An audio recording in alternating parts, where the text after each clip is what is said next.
things from Home Depot.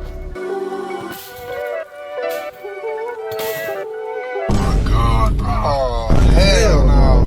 All right, everybody, we're gonna go ahead and get started with the video. So the plan is to start with this front bumper and see if we can make it salvageable, kind of clean up. We got some stuff to take all this auction tape off, and hopefully we could clean it up and make it look good. So we're gonna take it off, and then we're gonna go ahead, take this fender off as well, and then we're gonna start putting everything back together. We got our hood, we got our fender as well. So this thing should come together almost all the way today.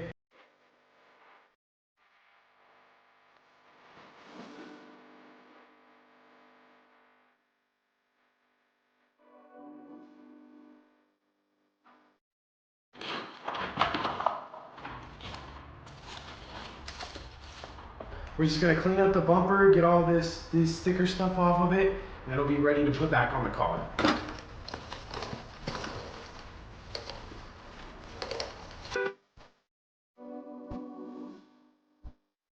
Alright, so basically what this is, I learned what this was when I was in like 4th grade, and we used it to get like some sticky stuff off our desks, and it worked really good. So I'm gonna try this, see if it works. Just a little bit, should be good.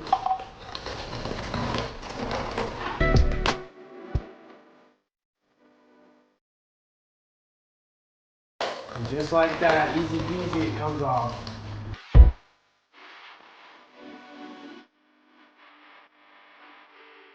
Alright, so our next step is we're going to remove this fender because we got our new one. So we're going to go ahead and work on that now. Alright, so I got to let you guys know something about what happened when I was driving it the other day. So I was driving it, and the transmission, it didn't feel very sturdy, I would say. It kind of felt like jerky in first and second. So it felt jerky when it was in power a little bit. Even when cruising, it still felt a little jerky. But I got a code because I was driving it with the hood off. So I didn't let it sit out in the rain or anything, but I'm thinking the dew, because it'll put a coat of dew over everything in the morning, may have gotten to one of the sensors, because I got a cam overdrive code. So that has to do with the VVT system. So it's either going to be a solenoid, an actual actuator, I think it's called, or a sensor, or one of the connectors. So I'm thinking maybe water got in one of the connectors and it's throwing a code now. But I don't know, it's kind of stupid of me to drive it without the hood.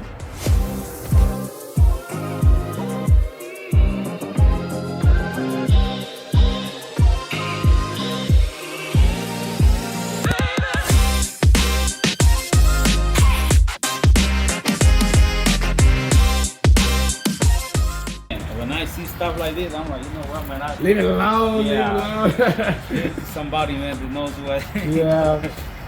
It's like I like doing it, you know. It's That's like good. It's like a hobby. I like Oh, you're doing young, you know, so I'm old already.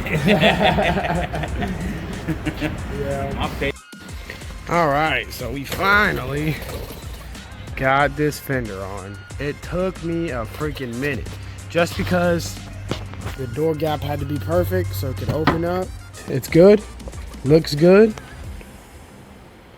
And then we're gonna go ahead and put the bumper back on next, and then the hood will wrap it up.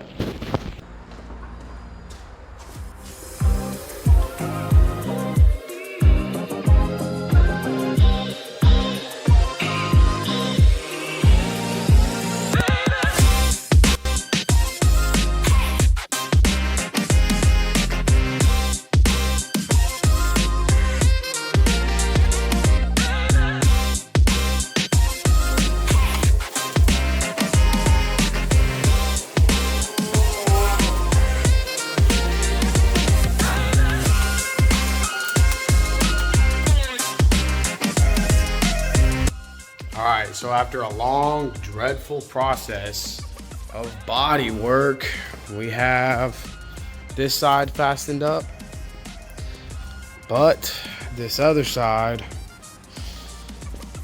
since these clips were broken, I had to epoxy this back.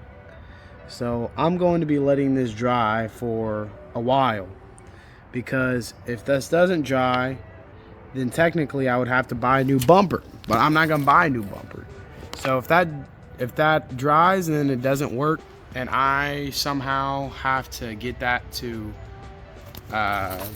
stay to the fender, I'm just going to run a tap into it. So I have a screw coming out of my bumper, but I'd rather do that than buy a whole new bumper. So the biggest thing that was just fighting me the whole time was this right here.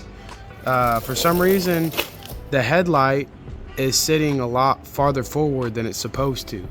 So what I'm ending up having to do is tuck the bumper under the headlight to lift it up.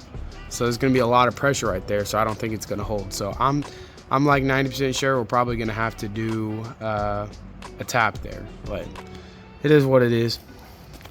It's getting a little dark outside, so I'm gonna go ahead and pull her in the garage.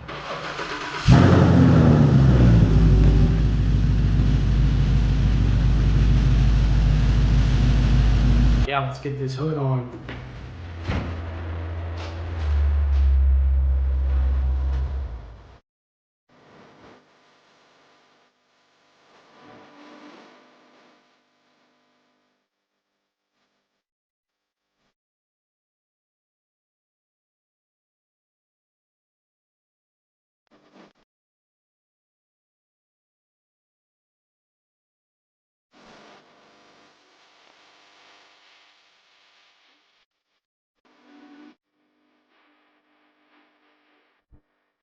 All right, so I got bad news. Oh, it looks nice up there, right?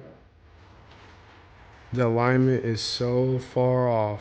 Oh my God, bro. Oh, hell no, man. It doesn't, look how far up here it's going. Look at that.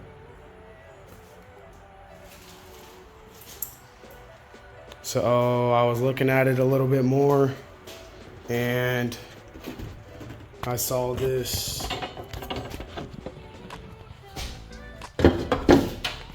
So I was looking at it a little bit more, and I saw this. That doesn't look very straight, does it? No, it doesn't. The biggest thing that was just fighting me the whole time was this right here. For some reason, the headlight is sitting a lot farther forward than it's supposed to. So sadly, I'm gonna go ahead and end this video off here. We got new parts, we installed them, but not everything worked out in our favor. So it looks like we're gonna have to buy a new frame rail for the front crash, but that might just be about it. We got some more parts coming in too, like a hood latch and just stuff that, you know, we need. And yeah, I'll see you guys on the next episode. Later.